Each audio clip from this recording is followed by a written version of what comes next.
کہتے ہیں کہ اللہ ہے، عملی زندگی میں ہم اللہ کو نہیں مانتے.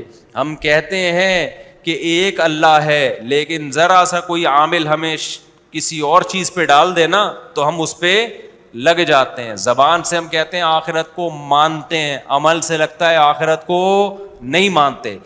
تو دنیا کی اتنی ٹینشن لے رہا ہے، اس کا مطلب کیا ہے کہ وہ دنیا کو مسافر خانہ سمجھ ہی نہیں رہا. وہ سمجھ رہا ہے مرنے کے بعد میں زندگی کیا ہو جائے گی. مجھے ایک بات بتاؤ، ابو طلحہ انصاری رضی اللہ تعالیٰ عنہ کو نبی نے بتایا کہ لن تنالوا البر حتى تنفقوا مما تحبون. قرآن میں یہ آیت نازل ہوئی ہے کہ نیکی کی حقیقت کو اس وقت تک نہیں پہنچ سکتے جب تک محبوب چیز صدقہ نہ کرو. وہ لوگ سمجھتے تھے کہ جنت برحق ہے، ہم اللہ کو کچھ دیں گے تو اللہ آخرت میں بڑھا چڑھا کے دے گا. حضرت ابو طلحہ یہ آیت نازل ہونے کے بعد آئے، عرض کیا یا رسول اللہ، اللہ نے یہ فرمایا میرا پورا باغ صدقہ. یار کہ کسی میں جگر ہے آج؟ باغ سورس آف انکم تھا، سمجھ رہے ہو، پراپرٹی تھی. کیا تھی؟ پراپرٹی. صدقہ کرنا آسان کام نہیں ہوتا. وہ لوگ تو کر لیتے ہیں، خربوں کی جائیدادیں ہیں تو چلو ایک پلاٹ مدرسہ کے لیے 120 گز کا،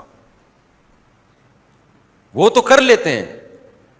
جن کی پراپرٹی اتنی سی ہو، وہ اتنا بڑا باغ آ کے صدقہ کر رہے ہوں. تو نبی نے کیا فرمایا؟ بخن بخن واہ واہ ذاک مال رابح. فرمایا تو بڑا قیمتی مال ہے. اور ہمارے نبی کا بھی آخرت پر ایمان تھا نا. ظاہر ہے آپ تو ایمان لوگوں کے دلوں میں ڈال رہے تھے. ہمارے نبی نے بھی ان کو حکم کیا دیا اپنے چچزاد بھائیوں کو دے دو. آپ مجھے ایک بات بتاؤ، کوئی بندہ میرا مرید ہو، ابو طلحہ انصاری نبی کے لیے میدان میں گردن کٹانے کے لیے تیار تھے یا نہیں تھے؟ تو جو گردن کٹانے کے لیے تیار ہو وہ پیر و مرشد کو ہدیہ دینے پہ راضی نہیں ہوگا؟ یار مجھے ایک بات بتاؤ، میرا ایک مرید ہے، مجھے پتا ہے میں اس کو بولوں یہ رات ہے دن نہیں ہے، وہ مان لے گا. اتنی عقیدت ہے اس کے دل میں. میں اس کو بولوں یہ دن ہے رات نہیں ہے، یہ مان لے گا. میں اس کو بولوں جا وہاں گردن کٹا کے آ جائیے، کٹا دے گا. اس کو مجھ پر اتنا یقین ہے. آپ بتاؤ میں اگر اسے اپنے لیے کیش کرانا چاہوں کتنی آسانی سے ہوگا کہ نہیں ہوگا؟ وہ ڈالر کی بریف کیس بھر کے لایا میرے پاس. مرید ایسا ہے کہ میں جو بولوں وہ ایمان لا چکے. صحابہ تو ایمان لا چکے تھے نا نبی پر. جس کو نبی کہہ دیا اس کا مطلب نبی نے اگر کہہ دیا نا دن نہیں ہے رات ہے تو دن کو کیا ماننا پڑے گا؟ رات ماننا پڑے گا. اتنی عقیدت ان کے دلوں میں. اب بتاؤ میرے کسی مرید کے دل میں میری اتنی عقیدت ہو اور میرے گھر بھی زیادہ ہوں اور کھانے کو روٹی بھی نہ ہو. ہمارے نبی کی 9 بیویاں تھیں اور گھر میں 40 دن فاقے. یہی تھا نا. فرض کرو میری کنڈیشن یہ ہو کہ میرے گھر میں 4 ہیں اور گھر میں فاقے چل رہے ہیں، کھانے کو دھیلے گا نہیں ہے میرے پاس. میرے پاس ایک میرا مرید آتا ہے جو میرے کہنے سے دن کو رات اور رات کو دن کہہ دیتا ہے. میں اس کو بولوں جا ٹرک کے نیچے آ جا، مار لے اپنے آپ کو، قتل کر دے، وہ اس کے لیے بھی تیار ہے. میں اس کو بولوں جا فلاں جگہ جا کے گردن کاٹ دے، وہ اس کے لیے تیار ہے. اب وہ ڈالر کی پوری بریف کیس بھر کے لایا اور کہنے لگا اللہ نے کہا ہے کہ اللہ چاہتا ہے کہ بہترین مال اللہ کی راہ میں نکالو، تو آپ بتائیں میں کیا کروں؟ آپ کی خدمت میں، آپ کے حوالے، آپ جو کہیں گے وہ ہوگا.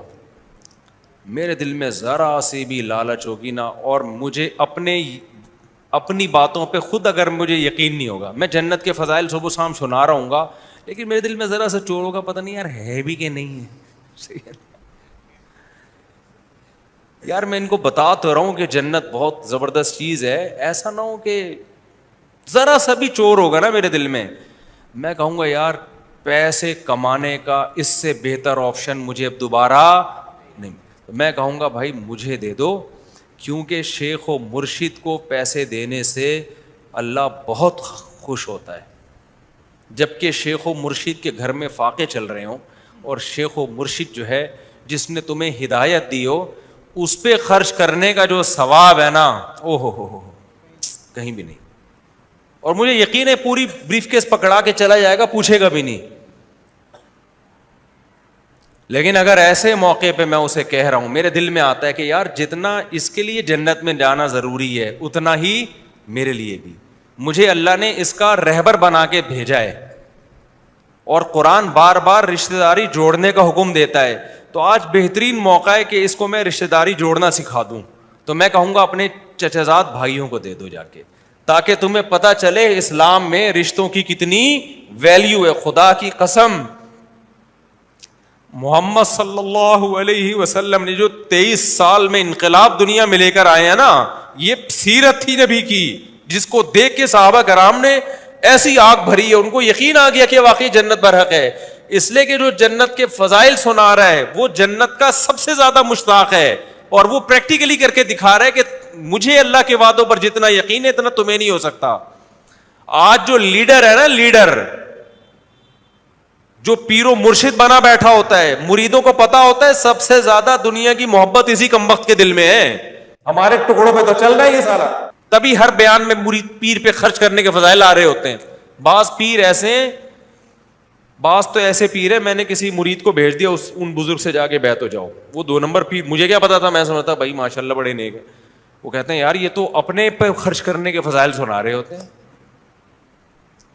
بندہ میرے گھر میں بھیجتے ہیں کہ یار کو پیسے نہیں بھیجے تم نے, پیر صاحب کو ہدیہ دیا کرو, اس کا بہت کیا ملتا ہے, ثواب ملتا ہے. میں نے کہا عجیب و غریب قسم کا پیر آیا یار. کیا ظرف تھا سید الانبیاء کا بھائی, اتنا بہترین موقع ہے, پورا باغ لے کر آیا. آپ کہتے تھے نا مجھے دے دو, فرمایا اپنے چچازاد بھائیوں کو دے دو. یہ چیزیں صحابہ اپنی, خدا کی قسم یہ ہے ہماری پیغمبر کی سیرت کا اصل پہلو, یہ اصل پہلو ہے, یہ ہے آپ کی نبوت کی اصل دلائل, آپ کی بے داغ سیرت, یہ ہے بے داغ سیرت. تو لیڈر جب خود قربانیاں دیتا ہے نا تو پھر قوم بھی قربانیاں دینے کے لیے تیار ہوتی ہے. قوم دیکھ لیتی ہے کہ لیڈر جب اپنا مسئلہ ہوتا ہے تو مسئلے ہی چینج ہو جاتے ہیں, دوسرے کا مسئلہ ہو تو الگ ہی حساب کتاب ہوتا ہے. تو پھر کون کو, آج کل کے لیڈروں میں یہی تو ہے. آج کل کے جو ہمارے جو جس قسم کے ڈیزائن والے لیڈر چل رہے ہیں ان میں کیا ہے, قربانی نہیں ہے بھائی, قربانی نہیں ہے.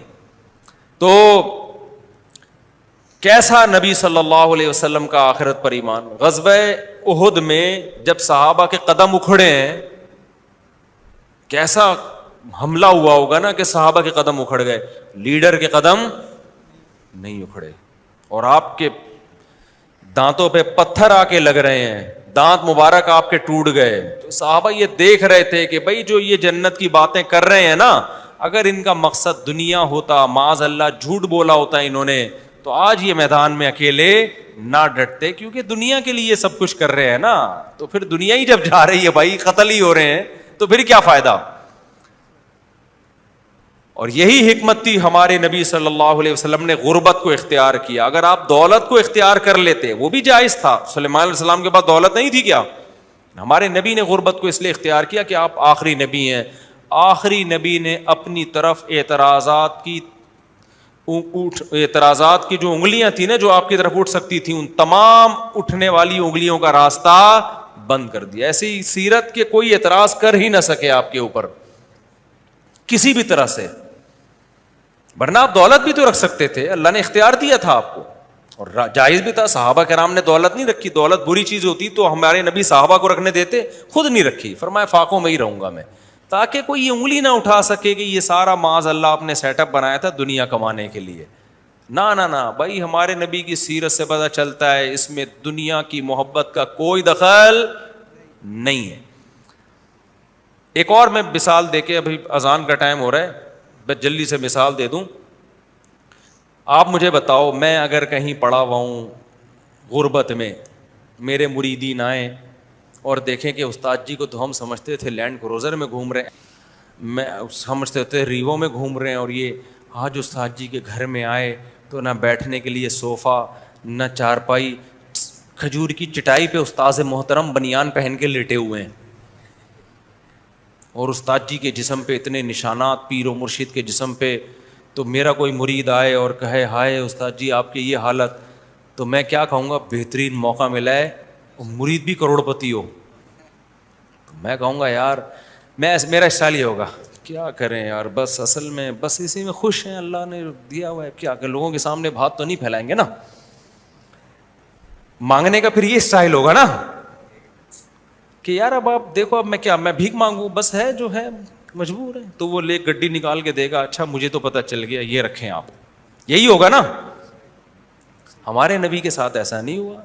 حضرت عمر نے جب نبی کو دیکھا کہ گھر میں تو کچھ بھی نہیں ہے, تو ہمارے نبی کہہ سکتے تھے کہ عمر میں لوگوں کو اپنی حالت کیا بتاؤں بھائی, کچھ بھی نہیں ہے, مجبوری میں اب گزارا کر رہے ہیں, میں لوگوں کو منع کرتا ہوں بھیک نہ مانگو, لوگوں کے سے ہاتھ نہ پھیلاؤ, اللہ سے مانگو, تو میں اب کیا, میں بھی تو اللہ سے مانگوں گا.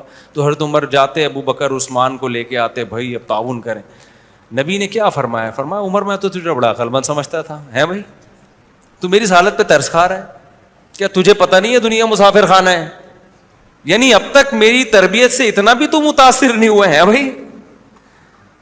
ایک بات کب سے سمجھا رہا ہوں, مسافر خانہ ہے, مر کے یہاں سے جانا ہے, تو عمر تجھ میں تو مجھے پہ ترس کیوں آ رہا ہے؟ آخرت ہے بھائی ہمارے لیے. اگر یہ سوچ کے ترس کھاتا ہے کہ کتنی آزمائشیں نبی پر آئیں گی, سمجھ میں آتا ہے بھائی اس پہ کہ میرے پاس پیسہ نہیں ہے, اس پہ تم مجھ پہ ترس کھا رہے ہو. عمر تجھ سے یہ توقع نہیں تھی. یہ اس کی علامت ہے کہ بھائی جو پیغام لے کر آئے ہیں نا اس پہ قائم ہے. سمجھتے نہیں ہو بات کو, جب نہیں پڑھو گے رات کو تو نہیں سمجھو گے. اللہ تعالیٰ عمل کی توفیق عطا